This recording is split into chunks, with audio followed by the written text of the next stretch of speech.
The letter arrived on a Tuesday. I remember because it was garbage day, and I'd just dragged the bins to the curb when I saw the envelope taped to our apartment door, not slid underneath like regular mail, not left in the box downstairs. Taped. Like whoever put it there wanted to make sure I couldn't pretend I hadn't seen it. It was from Northgate Property Group. I didn't need to open it to know what it said. My wife had been warning me for months.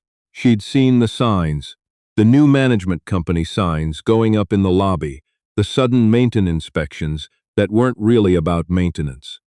The way the building super stopped making eye contact with us in the elevator. But I kept telling her we were fine. We had a lease. We had rights. This was Ontario, not some Wild West situation. I opened the envelope standing right there in the hallway, still in my work boots, and I read every word twice. Northgate Property Group had invoked the demolition clause buried in our rental agreement. The one our previous landlord had insisted was standard language, when we'd signed 3 years earlier. The building had been sold. Development was approved. We had 90 days to vacate. 90 days. My wife came to the doorway. She took one look at my face and didn't say a word. She just walked over and took the letter from my hand and read it herself. When she was done, she folded it very carefully. Too carefully. The way you do when you're trying not to fall apart, and set it on the kitchen counter. "We'll figure it out," she said. But the rental market in the GTA in the spring of that year was not a place where things got figured out easily. We called every number on every listing within a reasonable commute. We went to open houses where 20 other couples showed up with proof of income and reference letters and cashier's checks ready to go. We lost 3 applications in a row to people who offered to pay 6 months up front. We didn't have 6 months up front. We had our security deposit, our savings, and a very anxious golden retriever named Bo, who made half the landlords cross us off their list before we even got to the door. By the 7th week, we stopped pretending we had a plan. We had 53 days left and no apartment and a dog and a growing certainty that we were going to end up in my mother-in-law's spare room in Barrie, which I say with love because she is a good woman. But she also kept every window sealed shut regardless of the season and owned 14 decorative roosters. It was my wife's cousin who sent us the listing. She lives up near Bancroft, and she had stumbled across it on a county property website, the kind of site that looks like it was designed in 2003 and never updated. The listing had 2 photos.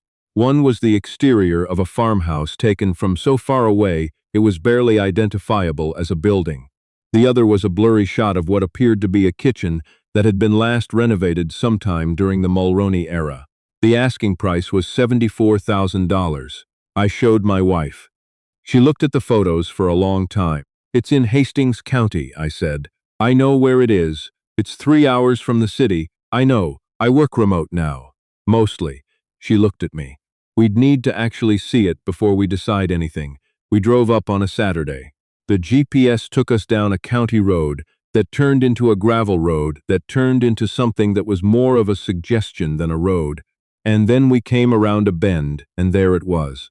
The farmhouse was 2 stories, painted white once, though the paint had long since given up and peeled back to bare wood in long gray strips. The porch sagged in the middle. One of the upstairs windows was covered with a piece of plywood. There was a barn out back that had partially collapsed, and the grass around the property was so long it brushed the bottom of the car door when I climbed out. Bo immediately bolted into the field and disappeared into the tall grass, which I took as a vote in favor. The listing agent met us at the property. A cheerful retired farmer named Arthur, who lived 20 minutes down the road and had taken his real estate license just to keep busy. He told us the house had been owned by the same family for 62 years and had sat empty for the last 4. The previous owner, a man named Edmund Sharp, had died without close relatives, and after a long probate process, the estate had finally cleared and the property was being sold to settle debts. "What kind of debts?" my wife asked. Arthur shrugged. "Medical, mostly, and some back taxes. Nothing that attaches to the property now that it's cleared." The inside was rough. That's the honest word for it. The kitchen ceiling had a water stain, shaped roughly like the province of Manitoba. Half the light switches didn't work. The bathroom upstairs had a clawfoot tub that was charming, but also appeared to have a slow leak that had been seeping into the subfloor for an indeterminate number of years. The wallpaper in the front room had bubbled away from the plaster in long yellowed sheets. But the bones were there. The original hardwood floors under the carpet were wide plank pine, and when I pulled back a corner near the hallway, I could see they were intact. The fieldstone foundation was solid. The timber framing in the basement was old-growth fir, the kind of wood you couldn't buy anymore even if you wanted to. My father had been a carpenter for 30 years before his knees gave out, and he'd taught me enough to know the difference between a house that was tired and a house that was dying. This one was tired. We put in an offer that afternoon. The first 2 months were the kind of work that you don't fully understand you're signing up for until you're in it. My wife took a leave of absence from her job in the city, and we moved everything we owned into the 2 rooms of the house that were livable while we tackled the rest. We tore out the water-damaged ceiling in the kitchen, replaced the subfloor in the bathroom, scraped every inch of that wallpaper by hand. We drove to the Restore in Belleville so many times the woman at the front desk started setting aside good finds for us. My wife turned out to be better at this than I was. She had a patience for detail that I lacked. She could spend an entire afternoon carefully stripping paint from a single window frame, listening to podcasts, perfectly content. I was better at the brute force work, the demolition and hauling, and anything that required swinging a hammer. Bo supervised everything from whatever patch of sunlight was available. By the end of the 2nd month, we had a kitchen that worked, a bathroom that didn't leak, and bedrooms that were warm and tight. The house felt different already, less like an abandoned place and more like a place that was waking up. My wife had started a kitchen garden along the south side of the house. I'd patched the barn roof well enough to use it for storage. It was in the 3rd month that I noticed the room didn't add up. I was measuring the main floor for new baseboards. The original ones had been so damaged by moisture and mice that we'd pulled them all out. I was going room by room with a tape measure, writing everything down in a notebook, and when I finished the kitchen and the front room and the hallway and the small study off the back, I added up my numbers, and then I walked outside and measured the exterior of the house again. There were 11 feet missing. I stood in the driveway with my tape measure and my notebook, and I did the arithmetic 3 times because I didn't trust myself.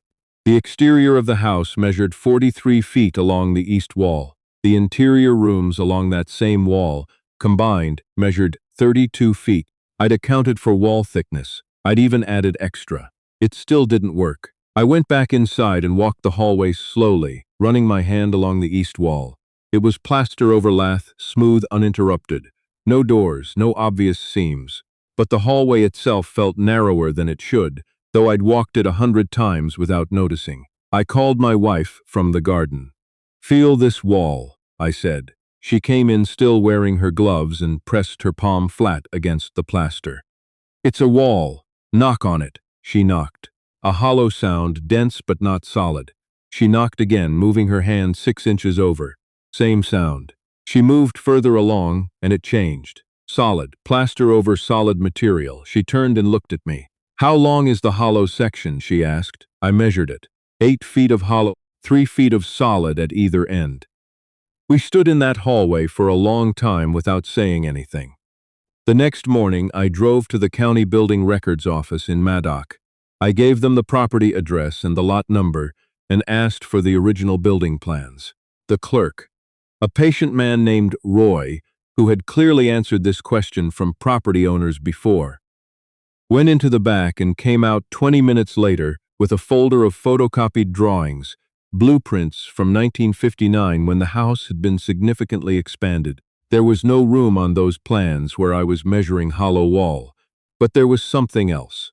In the original 1923 drawings, the farmhouse before the expansion, there was a small room marked at the east end of the main floor, roughly 8 by 10 feet, described simply as a cold room. In 1959, when when Edmund Sharp's father had extended the kitchen and enclosed the back porch, the cold room had been sealed over, not demolished, not removed from the structure, just walled in, plaster over the door, over the frame, over everything, as though it had never been there. I drove home with the photocopies on the passenger seat, and I don't think I turned the radio on once. Getting into the room was delicate work. I didn't want to use a reciprocating saw and risk damaging whatever was inside. If anything was inside, which I still wasn't certain of, my wife suggested we start by probing with a long, thin drill bit to confirm there was actually space before we committed to cutting. She was right. We drilled 3 holes in a triangle pattern, and all 3 met with air on the other side. Then I took a utility knife and scored the plaster carefully, following the seam where the old door frame had been. The lath underneath was original, dry and brittle, 100 years old. I pulled the sections back by hand. Behind them was the old door frame, still intact. The door itself still hung on its hinges. Someone had simply plastered right over it. I gripped the door handle, an old cast iron lever, black with age, and turned it. The door swung inward without resistance. The cold room was low-ceilinged and narrow, lined with rough plank shelving on 3 walls. It smelled like dried earth and old wood and something faintly metallic that I couldn't identify. The shelves held mason jars long since emptied, a rusted coal oil lamp, a child's ice skate with no partner, and a wooden crate that had been pushed to the back corner and half covered with a canvas tarpaulin. The crate was sealed shut with 2 flat iron latches. Both opened when I tried them. Inside, packed in old newspaper, were 3 things. The first was a small leather-bound ledger, its cover worn thin at the corners. The second was a manila envelope, sealed with old wax. The third was a glass jar containing what appeared to be rolled documents, the kind you'd use for blueprints or legal papers, tied with a faded red ribbon. My wife reached past me and picked up the ledger. She opened it to the first page. The handwriting was careful and precise, the kind of penmanship they'd taught in one-room schoolhouses. At the top of the first page, in ink that had gone brown with age, was a name, Edmund A. Sharp, March 1987. We took everything to the kitchen table. The ledger was a record, not a journal, not a diary, a meticulous, column-by-column record of transactions, properties listed by their lot and concession numbers, dollar amounts in the tens of thousands, and, further into the pages, the hundreds of thousands.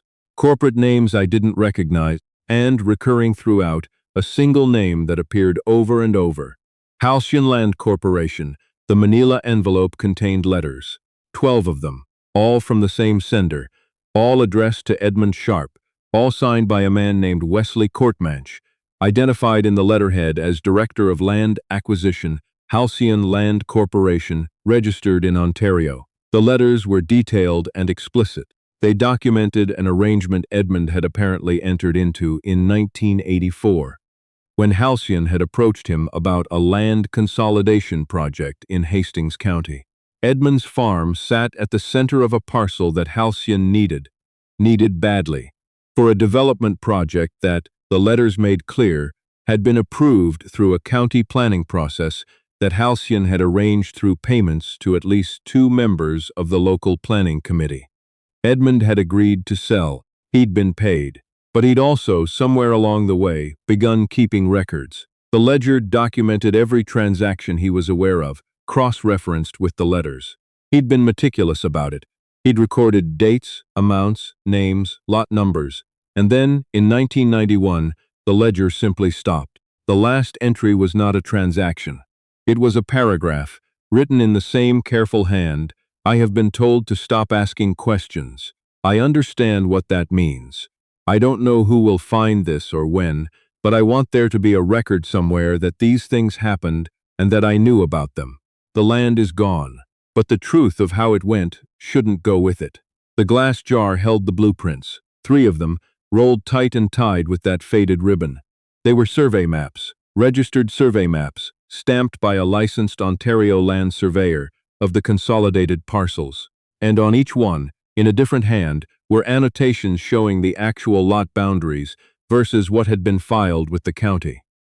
The annotations were in red ink. The discrepancies were significant. In several cases, properties that had been purchased from neighboring farmers had been filed with boundaries that didn't match what was surveyed. The effective land grab, across 8 properties total, was substantial. I sat back in my chair. My wife had read everything over my shoulder, and now she stood up and walked to the window and looked out at the field for a long time without speaking. Halcyon Land Corporation, she said finally. I know. I've seen that name recently. She went to her laptop and typed for a minute. Here, Halcyon Land Corporation is a subsidiary of Northgate Property Group. I felt something shift in my chest. Not metaphorically. I felt it physically. Like a gear catching. Northgate Property Group. The same company whose letter had been taped to our apartment door. The same company that had invoked the demolition clause. The same company that had pushed us out of the city and sent us, indirectly, improbably, here, to this house, to this cold room, to this crate. I don't think I said anything for a while. I just sat there with Edmund Sharp's ledger in my hands and thought about how long a man can carry something before he needs to put it down somewhere safe. We called a lawyer in Belleville the next morning, a property and civil litigation lawyer named Hammond, who had been recommended by Arthur, the listing agent. We brought the documents in a banker's box and laid everything out on his conference table. He read in silence for a long time. When he looked up, he said, "How did you come to buy this property?" I told him.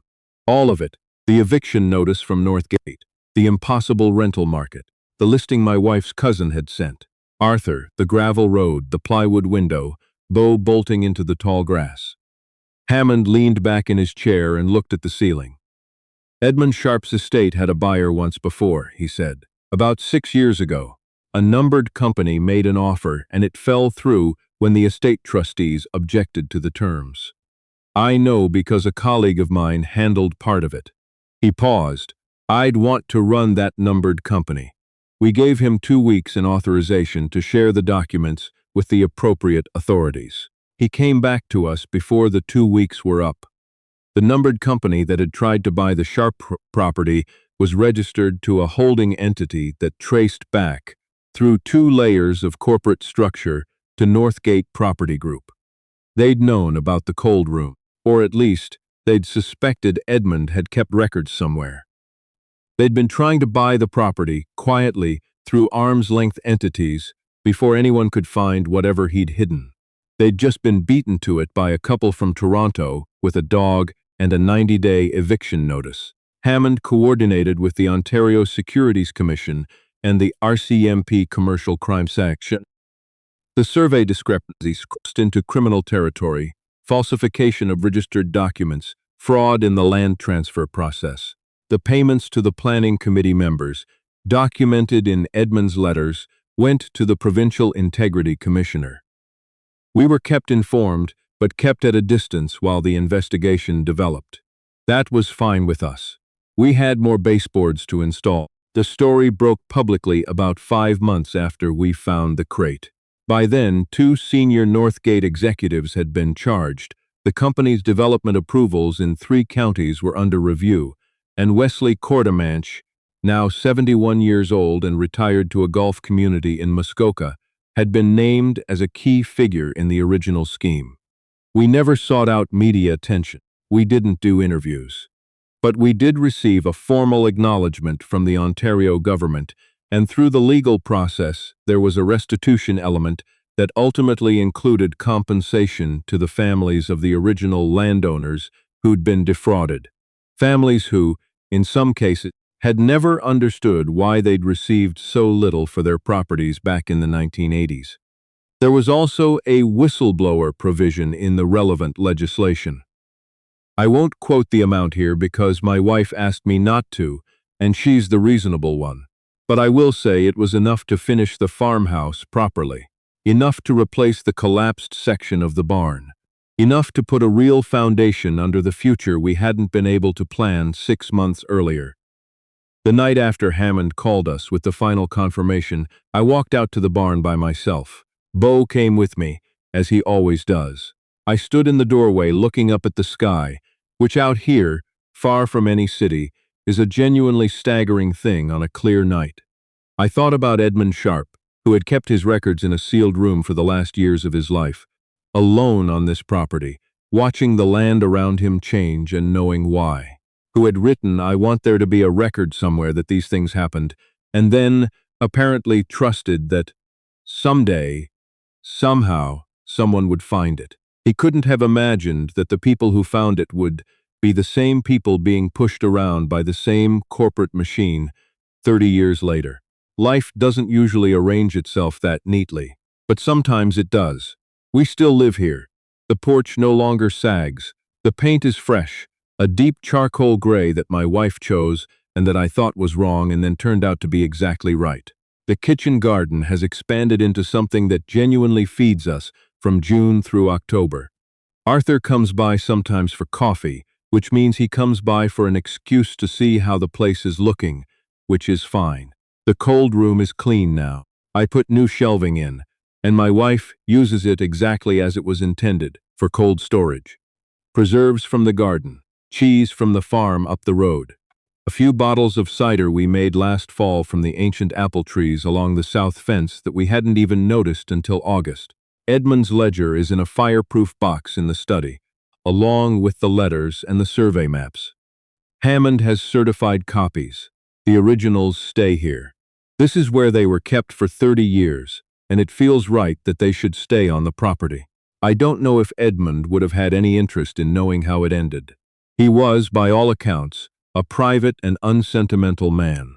But I like to think that somewhere in the logic of what he did, the deliberate, careful act of recording everything, sealing it up, trusting the cold room to hold it, there was the belief that truth, if you take care of it, keeps. He was right about that.